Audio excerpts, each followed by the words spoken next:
High, এই মুহূর্তে আপনারা যারা আমার এই ভিডিওটি দেখছেন তাদের সবাইকে স্বাগত।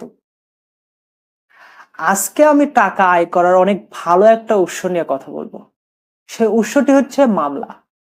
অবাক করার মতো বিষয় যে মামলা কিভাবে টাকা আয় করার উৎস হয়। ব্যাপারটা একটু বুঝিয়ে বলি। বাংলাদেশের রাজনৈতিক একটি কালচার হচ্ছে মামলা দিয়ে টাকা আয় করা।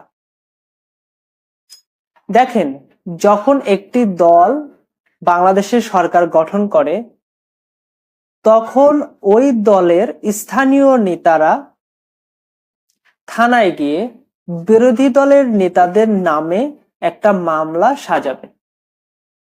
তারপর বিরোধী দলের যে নেতাদের নামে এই মামলা সাজানো হলো সেই নেতারা সরকার দলীয় ওই নেতার দ্বারস্থ হবে এই মামলা থেকে রেহাই পাওয়ার জন্য।